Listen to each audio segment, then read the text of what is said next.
Bonjour à tous et bienvenue dans cette nouvelle vidéo. Aujourd'hui, je vous dis tout sur le contraste. C'est parti!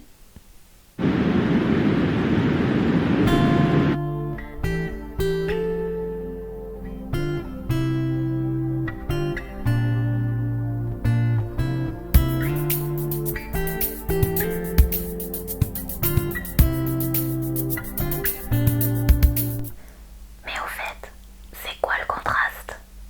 Le contraste indique la différence de luminosité entre les tons les plus clairs et ceux les plus foncés d'une image.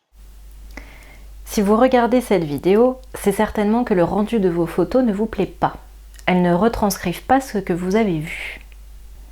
C'est tout à fait normal, ne vous inquiétez pas. Ce n'est pas vous qui avez mal pris vos photos. C'est simplement que l'appareil photo n'a pas une plage dynamique aussi grande que l'œil humain. Du coup, quand vous regardez vos photos sur l'ordinateur, elles vous paraissent très fades, très ternes.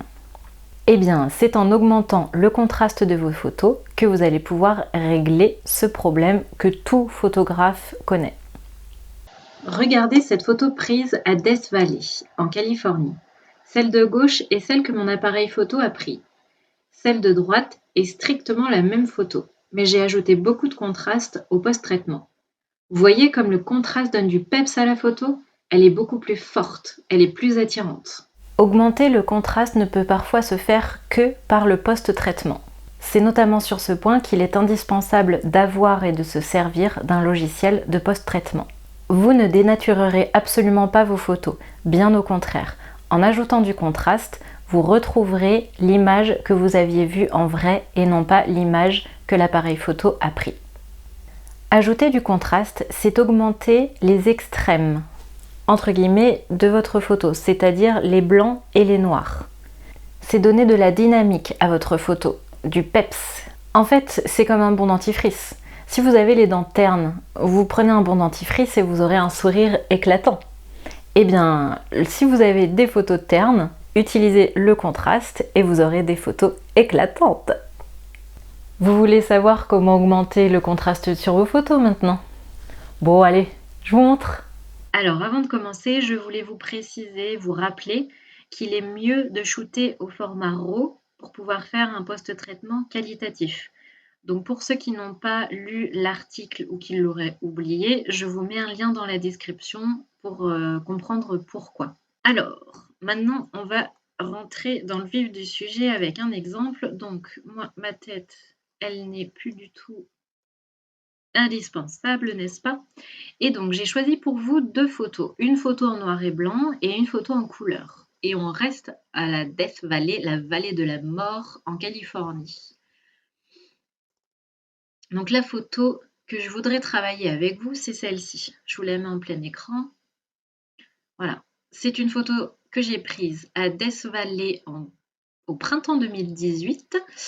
Et je trouve que le rendu est très terne et très fade. C'est pas ce que j'ai vu en vrai et ça me chagrine un petit peu. Donc on va aller dans la partie développement pour augmenter le contraste, pour qu'elle soit plus dynamique, plus attirante à regarder. Alors ce que je vous montre aujourd'hui, ne vous inquiétez pas, vous n'avez pas besoin de Lightroom en particulier, parce que les curseurs sont assez basiques et tout logiciel gratuit ou payant les aura. La première façon d'ajouter du contraste dans vos photos, c'est tout simplement dans votre rubrique tonalité ici, vous avez carrément un curseur qui s'appelle contraste. Donc si vous le baissez, vous enlevez tout contraste. Donc évidemment, ça fait une photo encore plus terne. Donc c'est pas du tout ce qu'on cherche aujourd'hui. Et nous, on va l'augmenter. Alors regardez bien sur quoi ça agit dans l'image.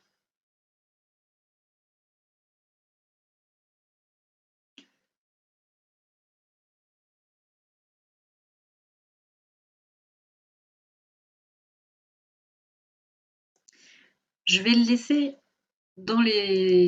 aux alentours de plus 57, plus 50, voilà. Qu'est-ce que ça a changé dans l'image? Vous voyez normalement que ça a augmenté les blancs et que ça a augmenté les noirs. Et vous voyez aussi que l'autre incidence d'augmenter le contraste, c'est que ça sature les couleurs. Regardez la couleur du ciel avant et après.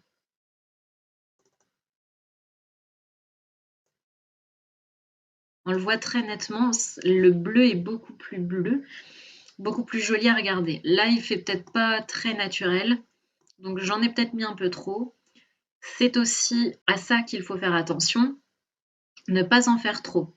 Sauf si c'est un effet artistique que vous recherchez dans vos photos. Mais si votre objectif est de retrouver quelque chose de naturel, mieux vaut ne pas augmenter trop le contraste. Là, je trouve qu'à plus 30, ça reste très naturel. Si je l'enlève, on voit une image beaucoup plus terne. Donc vous voyez qu'en à peine un clic, déjà, vous gagnez énormément sur votre photo.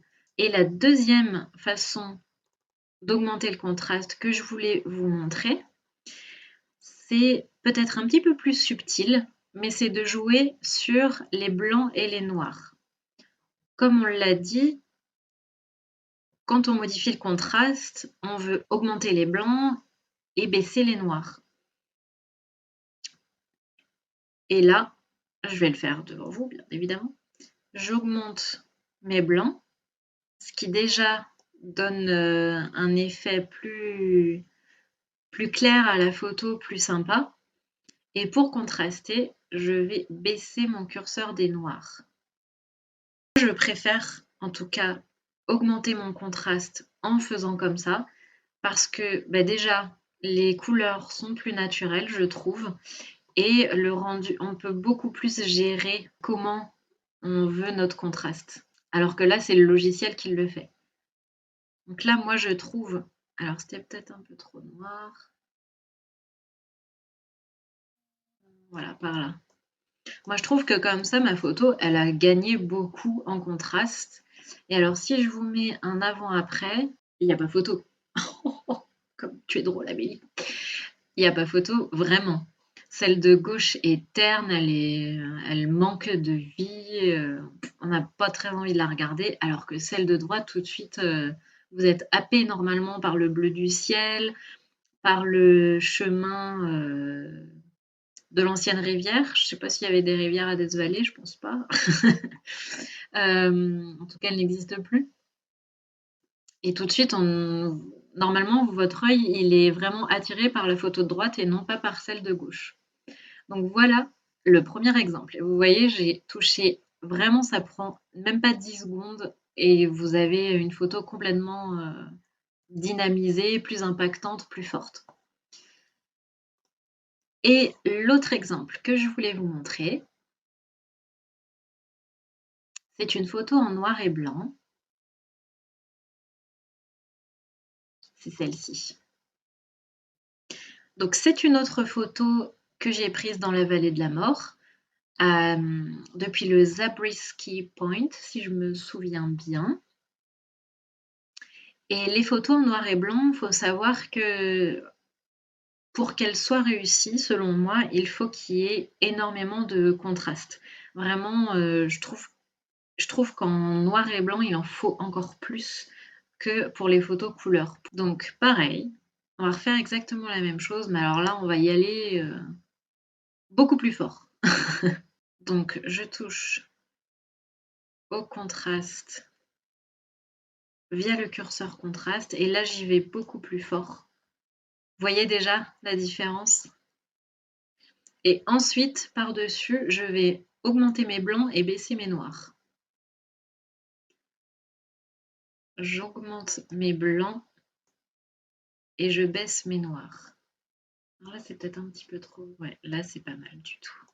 Regardez-moi ce résultat par rapport à ce qu'on avait avant. C'est quand même, moi, je trouve incroyable comment on a récupéré... Vous avez envie de la regarder, cette photo. On a vraiment récupéré de l'impact. Si je reviens à zéro, voilà de quoi on est parti. Voilà, j'espère que cette vidéo vous a plu. Ça a été un plaisir pour moi de la faire.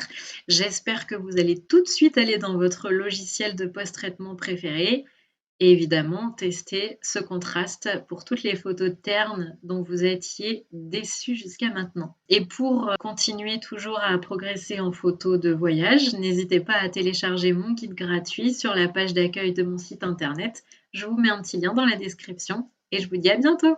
Ciao!